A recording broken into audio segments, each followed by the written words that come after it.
Hello, we'll get started in just a few minutes.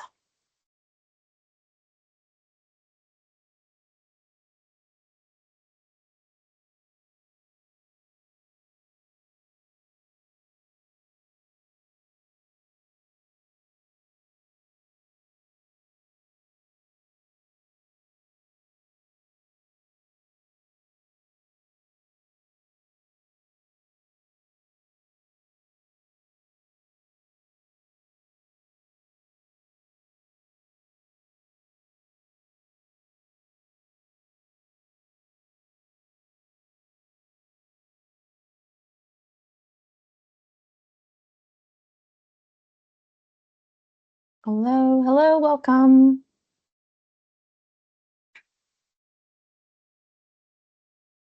How are you doing this afternoon? Good.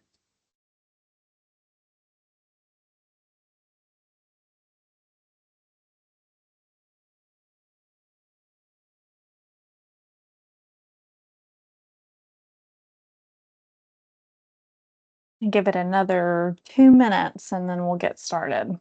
All right, sounds perfect.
All right, we're just about to kick off. Alan, if you wouldn't mind to watch the participants panel, I did have to invite Cliff in. I don't know why he wasn't automatically allowed in. Uh, Something about that you, Cliff. no worries. I got that pulled up, and I have attendance also. All right, great. Thank you. No problem.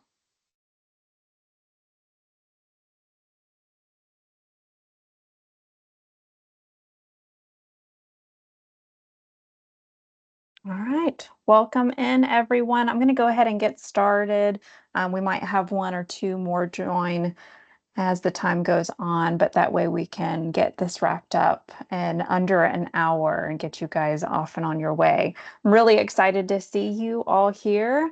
I assume that everyone attending is here because they teach or are affiliated with teachers who teach secondary math courses. And so today we're going to be addressing specifically math standards and how we are supporting secondary math classes.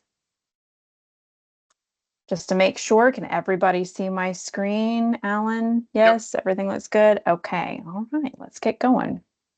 My name is Evangeline Shepper. I work in learning experience here at QuantHub. I have been working on the Alabama Data Literacy Project for the last 2.5 years. I was here at the beginning, and I'm really excited to see where everything has gone so far, and just over the moon with where everything is going. I have a background in teaching. I was a public education teacher. I did not teach math. I taught English. Um, and I really miss the classroom sometimes. And so I love to have any excuse that I can have in order to go back into the classroom. But since then, I've worked in corporate settings as well. I worked with Southern Company to build their data literacy project. I've worked with Blue Cross Blue Shield of North Carolina and Alabama to build their data literacy projects. And I'm just excited to be here and working with K-12 once again. So we are the Alabama Data Literacy Project. We work with ALSDE and Innovate Alabama to bring multiple components of the Alabama Data Literacy Project together. There are lots of different facets to all of this, and I hope to get to everything today. But today we are going to be focused primarily on how math teachers, secondary math teachers, can bring data literacy and data science into their schools and their classrooms, especially with the help of the free resource called QuantHub. So today we're going to start off with talking about the data literacy project, and talk about why now, why data science, and why are we talking about trying to shoehorn one more thing into math curriculum. We're going to talk about the data science standards, specifically in Alabama, integrating data science into math classes with the help of QuantHub.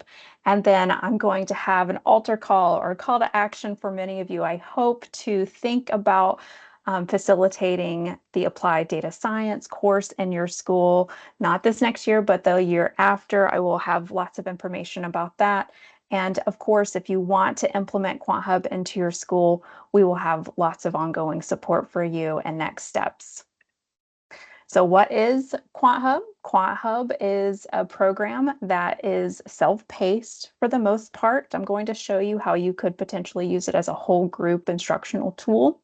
We also do provide lesson plans, but our goal is to provide micro-learning, conceptual understanding for data literacy, work-based learning concepts that can be easily integrated in math, science, and computer science classes. We got our start as a company that was built for adult learners first. And so over the last 2 years, we have adapted that content to really cater towards those secondary students. But I first want to level set with you all about what this concept of data literacy, AI literacy is. So data literacy is the ability to understand how data and AI surround us and increasingly connect everything we do. At its basic form, it is really just how data and AI is surrounding us and how it's connecting all aspects of our lives. It really has to do with how we are living as digital citizens in this day and age. We also want to be able to understand the art of the possible. So these things can be kind of scary, data and AI. Those concepts can be scary to people, and they rightly so should be, right? But there's a lot of possibility with those, and there's a lot that can be unlocked with the use of data and AI. So we want to understand the art of the possible, to use data to make decisions and be able to speak confidently to others about how data and AI can be leveraged to maximum capacity, right? So we want to understand how we can turn these things into value for our own lives, for our communities, for those that we work for. How can we actually use this to better our circumstances instead of just being a victim of how our data is being used against us? So our vision really is sourced in the question, how do we produce graduates who are both college and career ready in light of the rapidly changing technology landscape?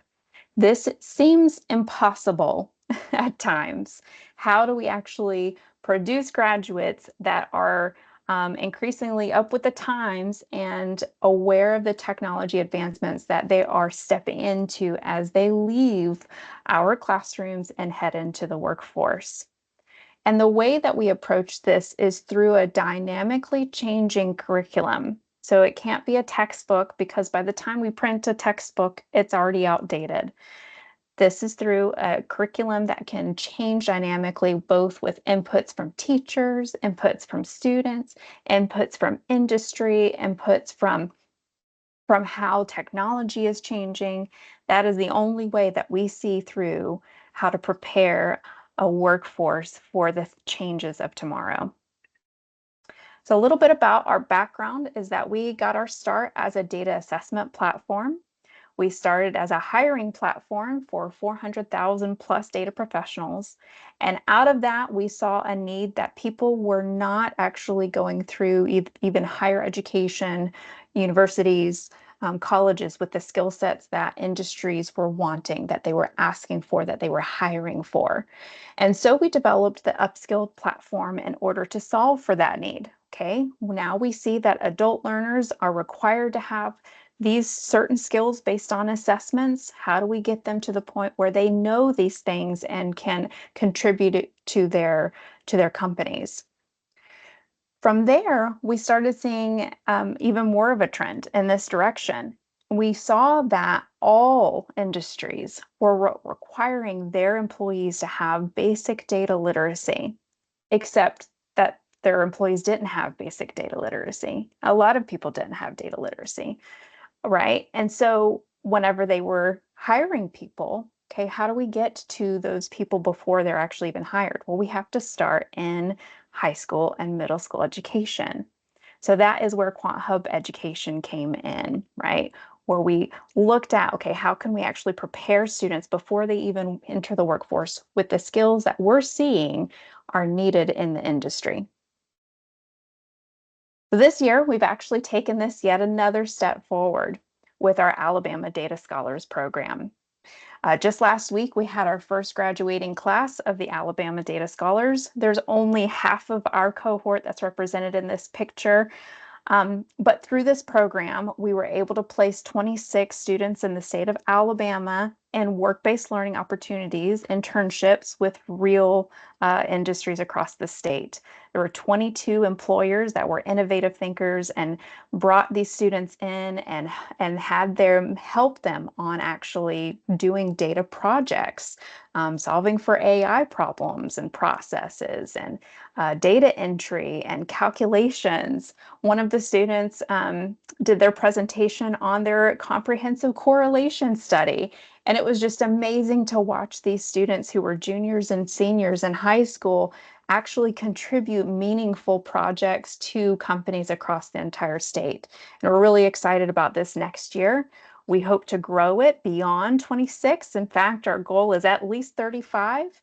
And we're excited about the different employee partners that we have that are already signed up for this next year. It's going to be a great program, and you want to make sure that your students have the potential to be able to go into something like this because it really does give them a leg up. All right. So with that, let's do a quick poll here. All right. I'm gonna pull up my poll here, and you'll give me 1 second.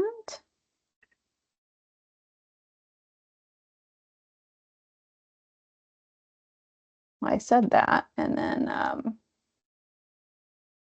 I lost my poll here.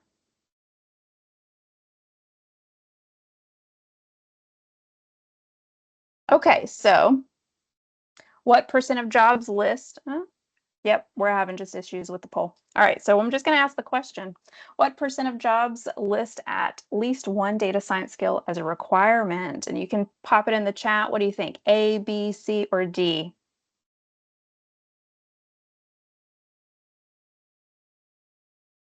A, B, C, or D? Is it A, 15%, B, 8%, C, 50%, or D, 25%? Oh, I see a C, 50%. Give it another minute. C.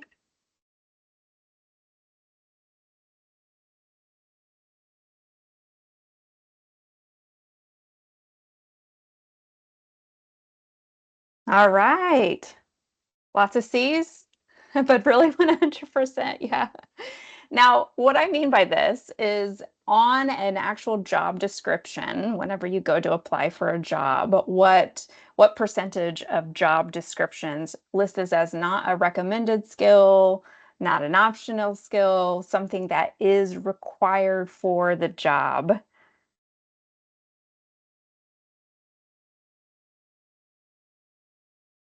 A lot of 50%. All right, so data science skills are already deeply embedded in the fabric of career opportunity. Nationwide, about 1 in 4 job postings includes at least one data science skill among its requirements, and many of the fastest growing occupations rely on data science skills. So while you think 50%, I do want to ground us in this idea of data science skills. And we're going to talk about what those skills actually are in just a minute. But 1 in 4 jobs actually requires this skill. And so I want you to think about if 1 in 4 jobs requires a data science skill, are they being exposed to those skills in high school and set up for success in a workforce that is requiring data science skills? Now, this is our baseline, guys. So 1 in 4 right now. And where do you think it's going from here on out? How is that trajectory moving, especially with data and AI becoming more and more pervasive? That's our baseline. So in years to come, this is going to definitely grow. So let's take a look at what this means for Alabama. So we actually, from the same report in Burning Glass, we were able to see that 1 in 5 jobs requires a data science skill in the state of Alabama. So nationwide, if you want a job, all right, 1 in 4 students is going to need to have at least one data science skill. In the state of Alabama, 1 in 5 students is going to need at least one data science skill in order to even land a job.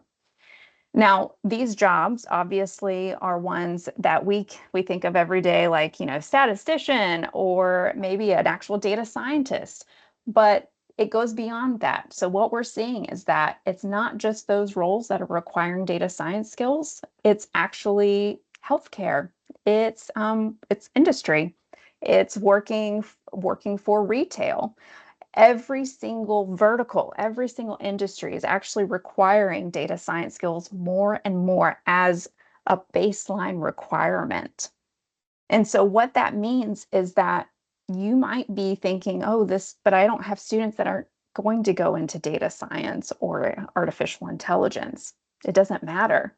And what we saw in the Data Scholars Program this last year was that none of them were actually doing things that were specific to data science. They were working in process automation. They were working in health insurance. They were helping with sales data. They were helping in lots of different departments. And actually, in our own company, we had our student interns working in every single department, seeing how data was applicable to everything, every nook and cranny of every business. And so that's why it is so important for our students to get access to these particular skills. So let's take a look at what those skills are and why math is so important right now. So we can see that we have several different skills groupings. This is a framework based on that study. This is what they used in order to pull the data on what was required in job descriptions. So as you can see from this list, several of these categories fit squarely in the domain of mathematics. There are a few that are computer science heavy. Maybe there's programming, there's business intelligence tools that would be maybe in CTE. But for the most part, a lot of these belong in a math classroom. And I'm going to just circle a few here, right? Well, obviously, we've got mathematics here up at the top, but we also see statistical analysis all the way to statistical methods. And we can see data presenting, right? So data storytelling and data visualization. Here, we have data manipulation. Right here, we have data analysis and analytics. All right. So a lot of these have to do with mathematical concepts. And you guys really are helping students to prepare for their jobs as they leave your classroom. So in the state of Alabama, let's dial it back. Let's take a look at middle school courses of study. We've got grades 6th, 7th, and 8th. All right, what does this look like? All right, if you look at the Alabama course of study, it's always going to be in the green section. Your data analysis, statistics, and probability standards are in the green section.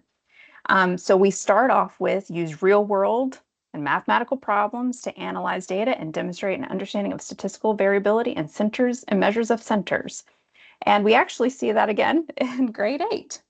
All right. I'm not going to read all of these to you because all of you guys are better at understanding your standards than I am. But I do want to ground us in this idea that we do have the standards to support data science instruction in the classroom. But we're going to get to maybe why that's a bit of a challenge. All right, so in high school, what this looks like is we've got 4 different focus areas. We've got quantitative literacy, visualizing and summarizing data, statistical inferences, and probability. So several different standards in every single course in high school math. We can actually see where data analysis, statistics, and probability comes through. Furthermore, all right, what we're all helping our students to get to is getting them through ACT, right? So we've got breakdown of ACT math sections. We see in the light blue there, we've got statistics and probability making up 12% of the test. Say that's not that much. And maybe it's not compared to a lot of the other things. But if we're teaching X amount of algebra, and algebra is helping to make up the other preparing for higher education in addition to numeracy, that still is a pretty big piece of the pie. But then you look at 40%, that green portion, that's integrating essential skills, which are skills such as central tendency, data interpretation. So while we have very specifically statistics and probability as our smaller portion, that's 12%, we still have 40% that is basically applied skills, including things like central tendency. So that 12% doesn't stop there. There's a very large proportion of the ACT math section that is related to data interpretation. I'm not going to harp on this because you guys are math folks, but I'll also just quickly say that roughly 50% of the science ACT is data interpretation. So if you look at what makes up the math test alongside the science test, it's a lot of data interpretation. And are kids ready for that? Are they being exposed to data interpretation and data literacy? Maybe they are, maybe they aren't. All right, let's take another look at this quick poll, and you can select more than one. All right, why is it so hard to integrate data science concepts in the classroom? Is it A, teachers aren't comfortable with the material? B, it is the last topic to cover in our math classes. I hear that a lot. C, administration doesn't value it. Maybe I have insufficient curriculum and materials to cover this. Or E, I don't think it's hard at all, and that's great.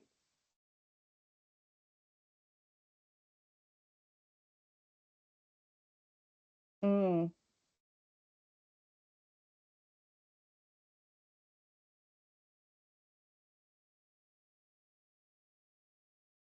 all right, so maybe the teachers aren't comfortable with it. Maybe I have insufficient curriculum and materials.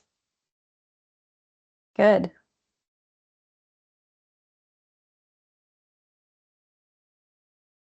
It's okay for you to say E and say, I don't think it's hard at all. I get to it. And every year, I feel like my students have adequate access to data science concepts. Give it another minute.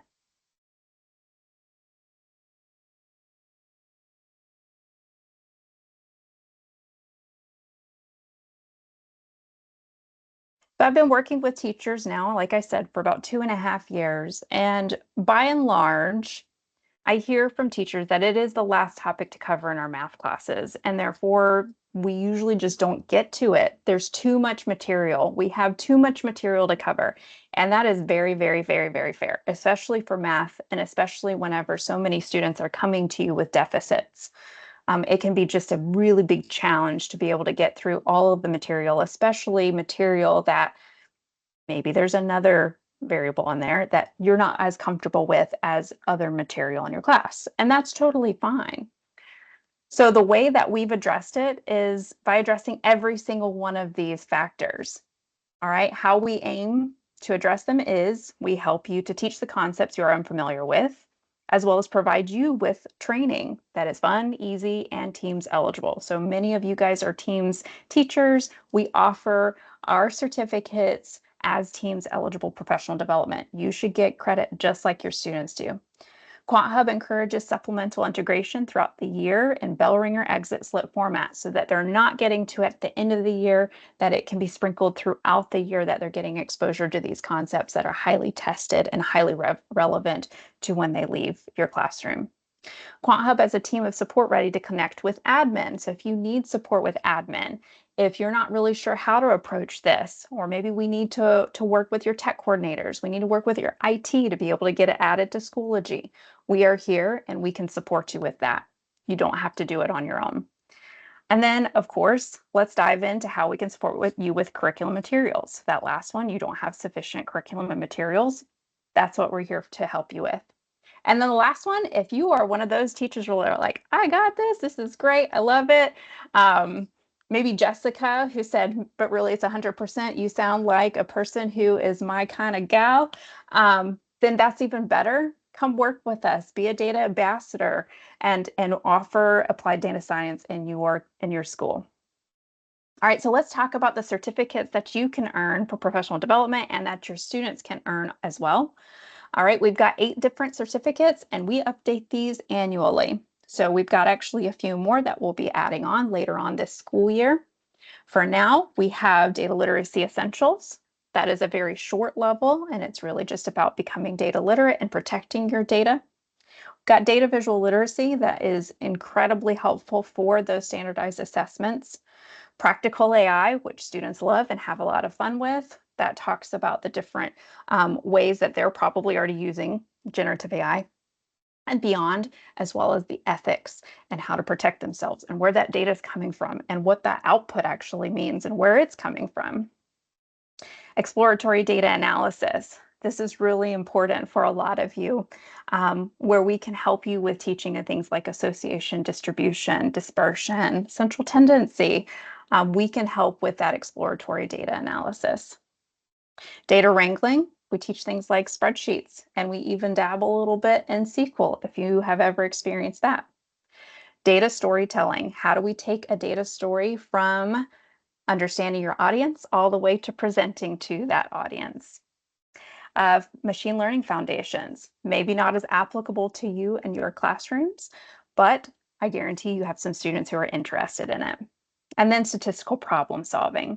How do we start with defining our statistical question all the way to investigating my statistical results? All right, and then for you, everybody on this call, you can register for professional development, just like this webinar is worth professional development. You can actually earn professional development credit for earning these certificates in the platform.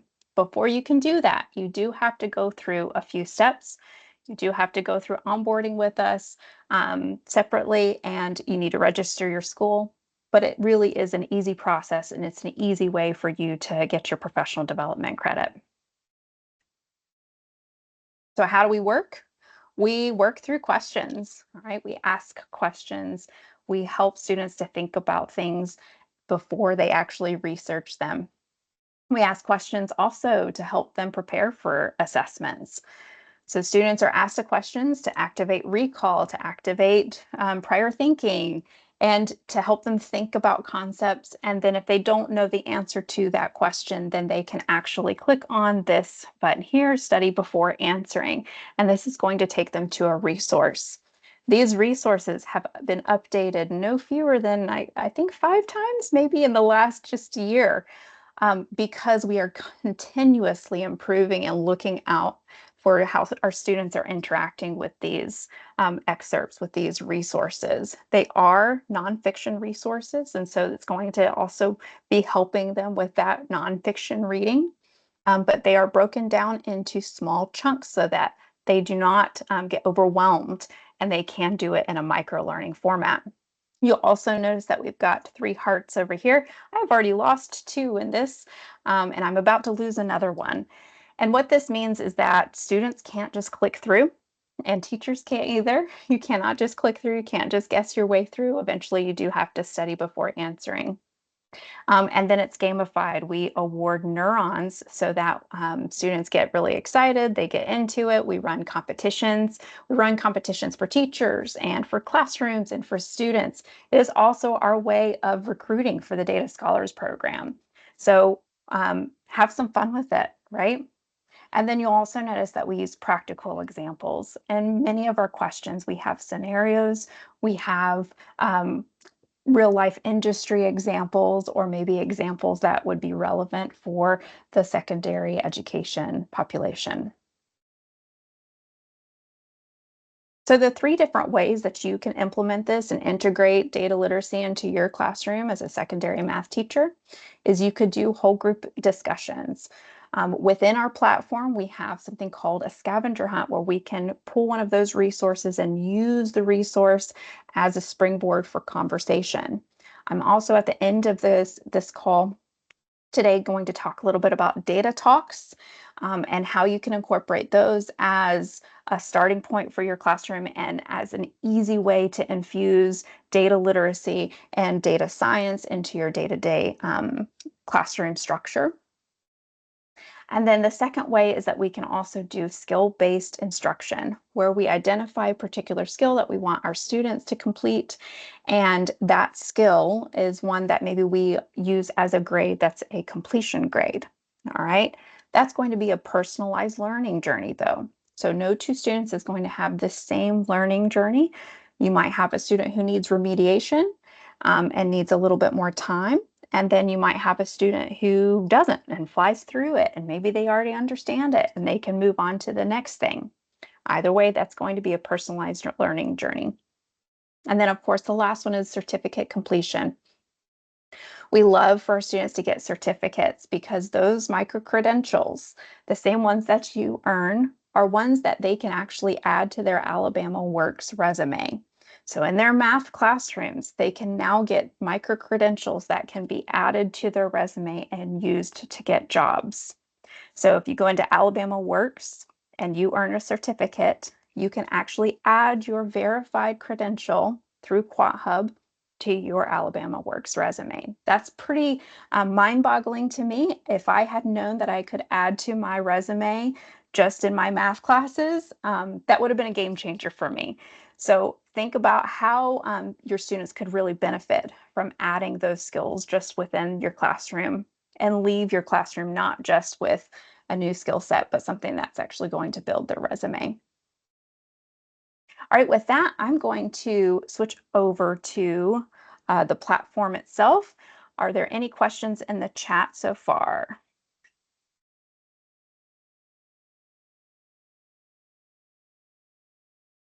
Don't look like it.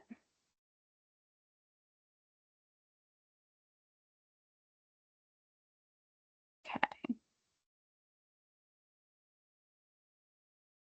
All right. All right, so here's my QuantHub learning platform. I am currently in second place because I have very few people that I'm up against in my school, which is a school of like 3 people right now. But what gets really fun is up here in the top right-hand corner, you have students that get really, really motivated by the leaderboard, um, and and will just blow through a lot of content because they get so motivated and somewhat addicted to it. On the left-hand side, I have my skill progress. I'm learning 33 skills. I've mastered 13 in all, but I have one that is registered for review. So we prompt a review if it has been a while since you've studied a skill. We will bring it back up for review, and you can do a review, and then it pops back into your mastered. So I'm not going to take a lot of time to go through the dashboard because in onboarding, that's what we go over. We're actually going to dive into lesson plans. We're going to dive into the different skills and how you can use those 3 different strategies in your classroom. All right, so from your dashboard, as a teacher, you have access to lesson plans. And the first view that you have is of our certificates that are available for Alabama K-12 participants. Those are those 8 certificates that I showed you on the one screen. All right. Now, the certificates that I would suggest to a middle school population are this Introduction to Data Literacy and Data Visual Literacy. These are going to be more so entry-level certificates, still ones that they could potentially add to their resume, but they're going to be ones that are a little bit simpler and help ease students in, but also provide them with a lot of standards-aligned skills for that middle school range. Certainly, I'm not going to tell a student to slow down. So if you have students that want to go beyond that, that is perfectly fine. We had actually several middle school classes this last year go beyond those first two levels. For high school, I would suggest, of course, those first two levels or certificates, and then exploratory data analysis as a certificate. This is a very comprehensive certificate that starts off with what is exploratory data analysis, and then it covers several concepts all the way down to central tendency. Exploring data types is very important for understanding the foundations and data quality, of course. But then you also get down into dispersion and distribution, correlation and association, those really tricky concepts for students to learn. And this can be used not just in statistics classes, it could be used in Algebra 2 with statistics, it could be used in Algebra 1 and geometry with data analysis. I would definitely consider assigning this as a certificate that my students would accomplish throughout the year. And then finally, data story, well, I guess two more for high school. Data storytelling, that could be used for middle school or high school. This is going to take students all the way through from understanding how data storytelling is used in practical cases. So discovering data storytelling, this gives them an idea of how people in the real world are using data storytelling, all the way down to how to actually present their data stories. So the way that we've used this in schools is that they have gone through certificates, and then we partner with that school to help them facilitate real presentations for their students, where they collect their own data and they explore it and then present on it and present their findings or present their solutions. And then, of course, statistical problem solving. Once again, we're starting off with discovering statistics, where we get to see how people in the real world are using statistics, and then work our way through that entire process, finally with interpreting statistical results. All right, we're going to take a look at the skill-based way of teaching next. So remember that we had three different ways. We could teach with whole group instruction, with skill-based instruction, or with certificate-based instruction. Now, from the standards view, I can see where we're mapped to Alabama Course of Study Mathematics. And these are mapped on the skill level, meaning that I could assign that skill, that personalized based learning journey, where I want my students to see the full scope of it. And it's based on an Alabama Course of Study standard. So let's actually scroll down to a 9th grade class. So all of these are mapped to standards according to their code. So here I've got Algebra 1 with probability data, and then this is our data analysis, statistics, and probability cluster here. And then I can see the code, and then I can see the standard. Here I've got identifying chart types. I can click on the skill itself, and I can pull up the description of the skill, the keywords that are taught, and maybe I could use this as a word wall or some other vocabulary exercise. And then I can see all of the resources that are used to teach this particular skill. Now, if I want my students to do the personalized learning journey, where they start out with very keyword specific, very basic questions and work their way up in the level of complexity, then I would assign on the skill and click here, assign, and then I would paste this into Schoology or Google Classroom, whatever it is that you personally use. And that is going to start off the student right there. I've already mastered this skill, which is great, but it's going to start them off on mastering this skill until they get to 100% mastered up at the top. All right, so that's our skill-based, but we're going to keep looking at identifying chart types. This is something that can be rather challenging to infuse enough of in a math classroom and be able to touch on all of the different types of charts that they probably will see on those standardized assessments.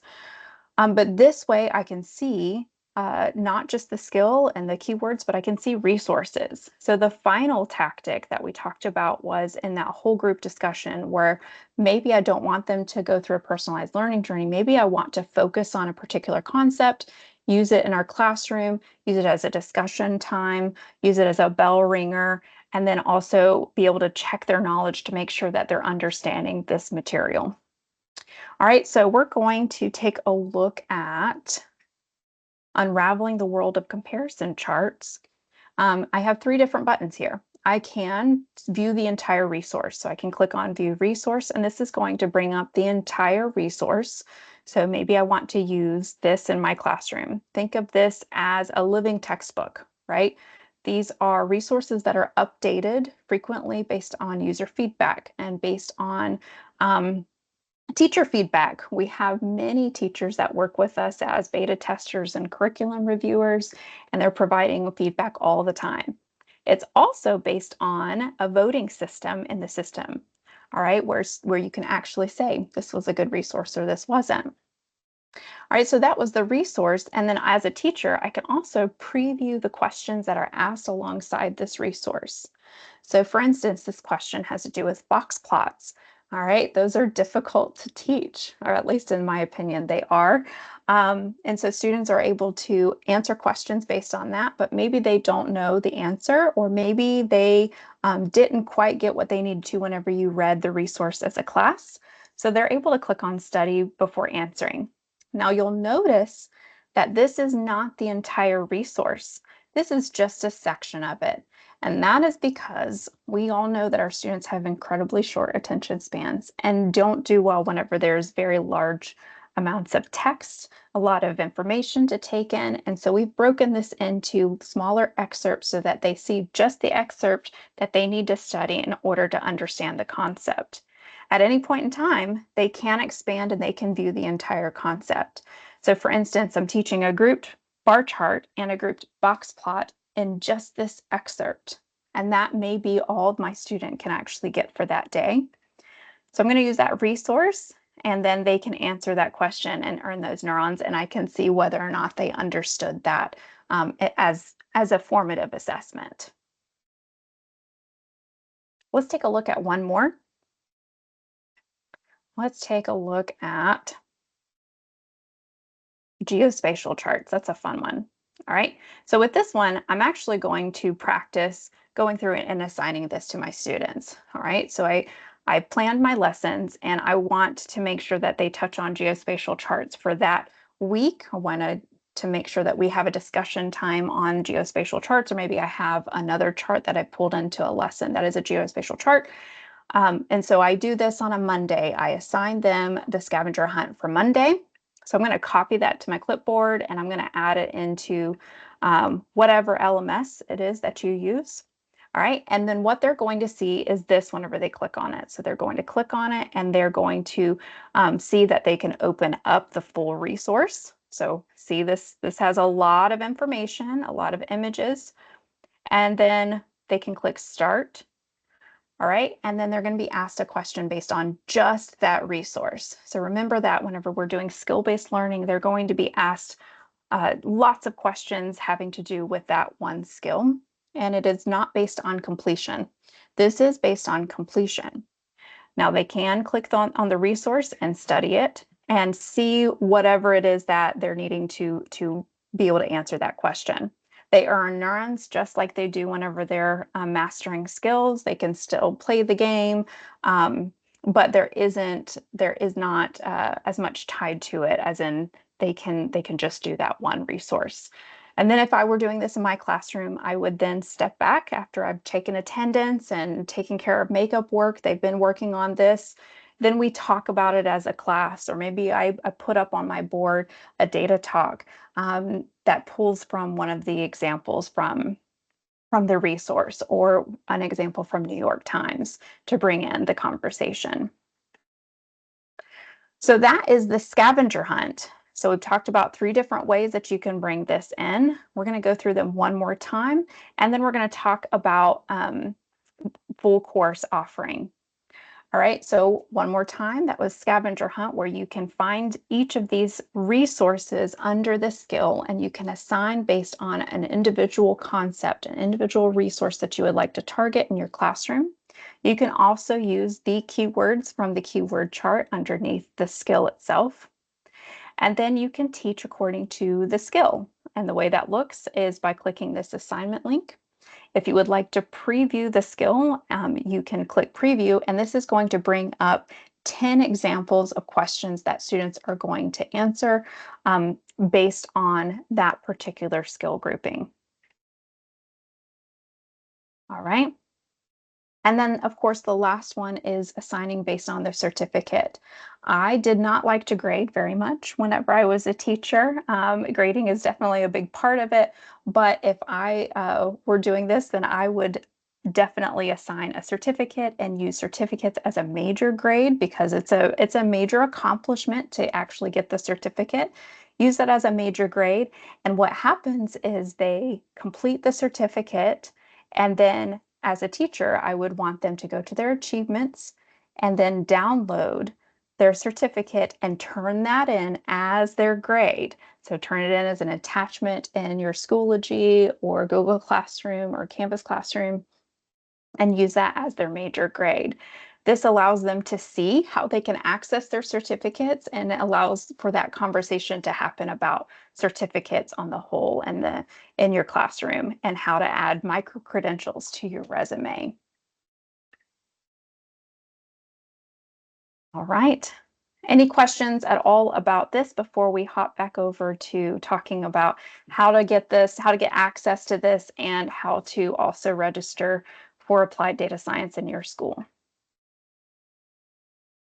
Okay.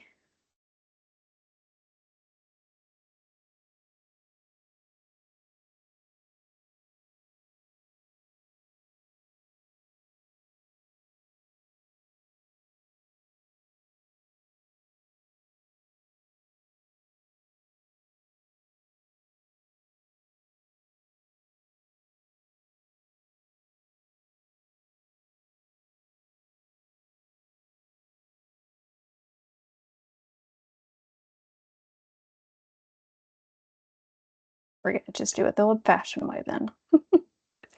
All right.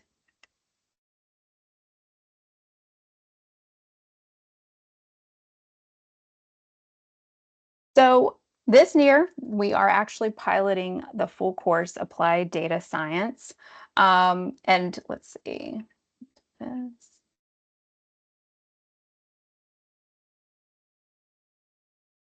There we go.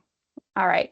So we are actually piloting this in Montgomery Public School System. This next year, we have 2 teachers that will be teaching it, and you are more than welcome to register to offer it in your school system as well. If it's even possible, you could potentially offer it in the spring semester, but we know that these conversations do need to take place early in the year so that we can get everything from scheduling and that kind of thing in place. In order to teach this, you do go through a full day of training with Dr. Patton from our team. She is our educational specialist and formerly worked with Microsoft Teams.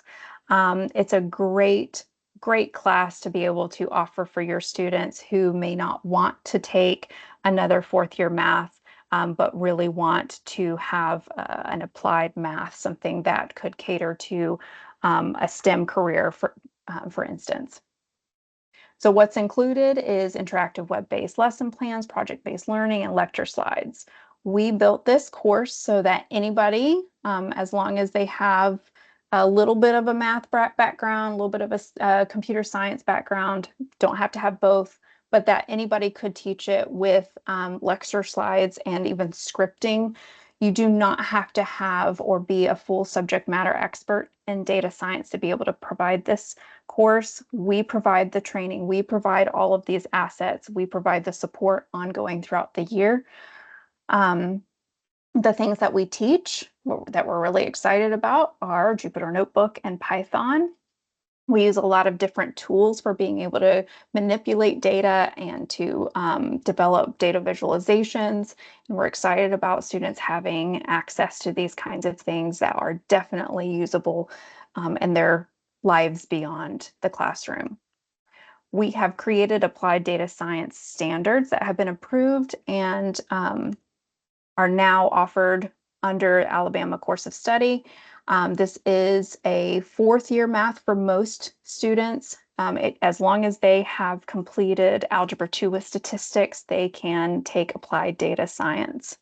We use project-based rubric and then also have automated formative assessments in the platform that coincide with the standards and help you to teach.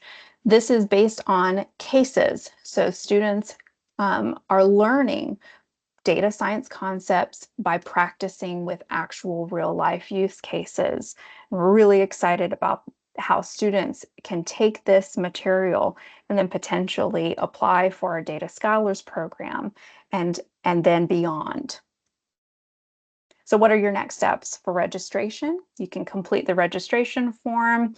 I'll be putting the link in at the end of the session here. Whoop, here we go. What we'll do from that point on after you register is follow up with you. And then you can also schedule for your onboarding. And that automated email that you receive, pay close attention because it provides all of the links for you. You do not have to wait on any next steps. We have the MOA that is available, as well as onboarding links for all of our teachers. If you are not already registered for your free account, then please do register. It is free for you as long as you are in the state of Alabama. It's free for your students, and there's a lot to be gained from participating. From there, we like to work with your IT staff to make sure everything is whitelisted and that we can do Schoology integration if you use Schoology. If you need additional support with your administration, we are here. I cannot stress that enough. We can help with that. We can help with your IT approval as well. That is what we're here for. If we need to do an in-person visit or in-person professional development, onboarding and support, that is what we are here for. So I have an additional resources that I want to quickly touch on, and I will definitely provide these links in the chat at the end of the session. Of course, we have QuantHub as a resource, but we know that we're not the end all be all, and we are very connected with lots of different resources. We are active partners in data science for everyone and contribute to their work on an ongoing basis. If you haven't checked out Data Science for Everyone, I highly encourage you to. We have been published on their blog before. The entire Alabama story has been published, and they will be publishing an update. They were at our Data Scholars event last week. I also want to recommend Desmos. There's some really great material under Desmos, what's going on with this graph. If you'd like to do a data talk and you haven't taken a look at that as a resource, I highly recommend that.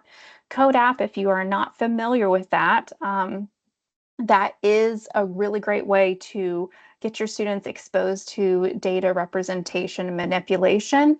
If you are unfamiliar with that, maybe we can do a follow-up professional development session on it. But there is material on in-step professional development through NC State. That's the last link here. There's free training as well through in-step. Data Nuggets, I have to recommend them as well. I believe we have some people in Alabama that worked on that project. Really wonderful project. A lot of it is science-based, but it can be used in math as well. New York Times has Notice and Wonder. They have 75 plus different charts and graphs that are fascinating that you can use for your data talks.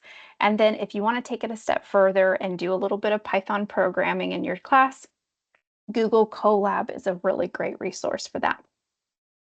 So without further ado, here is your professional development link. I'll be dropping that in the link. Please be sure to register for it. And then if I don't have your registration, Alan, are we able to pull the attendance? Yes, I've got attendance pulled. Sweet. Okay. All right. Great. So what will happen is you will register for your professional development credit in PowerSchool, and then we will send that roster in. Please allow up to a month for it to appear on your transcript. The same goes for anything that you do in the platform in QuantHub. What happens is you go through the platform and you learn and you complete your certificate. Once you've completed your certificate, you can register for your PowerSchool credit, and then we send in the roster It may take up to a month for that to appear on your transcript, and you'll of course need to do your survey at the end of that. Oops.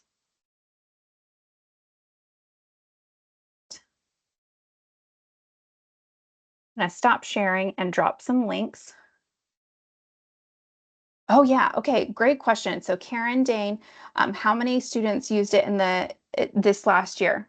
We had about 10,000 registered and up to I think about 5,000 that ended up using in the state of in the entire state.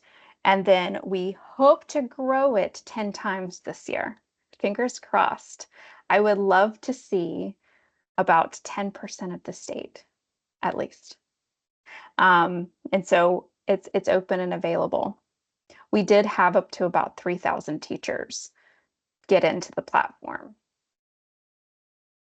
Yeah, great question. All right, let me throw some links into the chat here.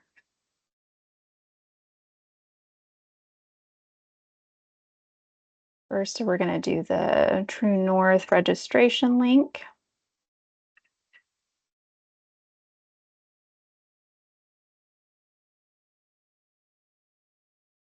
Right now, it is just open to public school, not to homeschool or private. However, we're working on opening it up beyond. If you have particular private school or homeschoolers that would like access, please tell them to reach out to us so that we can work with them. There's the registration link in the chat. I'm also going to provide the registration link for getting access for your school into the chat. All right, so that one that I just put in there is the registration link for your school or school system. We welcome districts. We have several different types of implementations. Maybe it's just one teacher, but maybe it's the entire school and they want to implement for their intervention class period. And that's a great way to roll it out as well. We work with you and we work with your school on what makes the most sense for you. And obviously device access does make a difference as well. So we have to adjust based on device access. Any other questions? I'm going to throw the Burning Glass Institute study in the chat as well. This study is groundbreaking, earth-shattering. It blew my mind. If you haven't checked it out, please do. It is really just about the pervasiveness of data science and the call to action for data science education. Yes, we can do that. We can set you up with access. Still do a registration link. Jessica, yes, just fill out a registration link. Then the last thing I'm going to throw into the chat is our article on data science for everyone. If you want to know about the program from last year, we put everything in this article, including lots of fun excerpts from people in the State Department and students and teachers, how they implemented in their classroom. Last year really was year one for us, and it really was just halfway through the year. This is what I'm considering our first full year. So I'm really excited.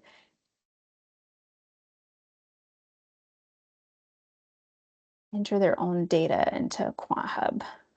I don't know that I'm understanding the question.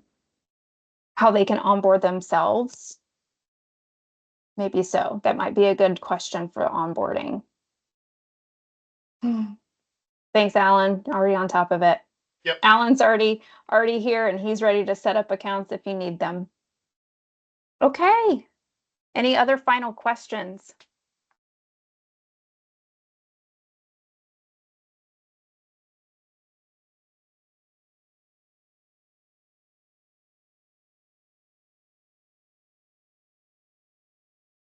It's pre-made data sets, so we are not a CODAP or a CoLab data manipulation platform. We teach concepts first. However, there are some things in the works, so keep your eye out. Right now, we are emphasizing microlearning and integration into classrooms. Yeah, good question.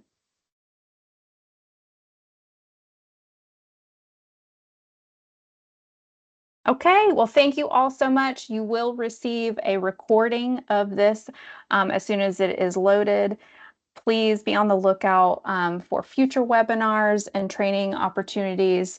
If you are not getting our newsletter, please let us know so that we can make sure that you get newsletters that always list updated PowerSchool codes and those kinds of things. Competitions that we might be having. We will be kicking off the school year with several different types of competitions and ways to have some fun with this program this year. So just be on the lookout for that. Okay, good. And yes, gotcha.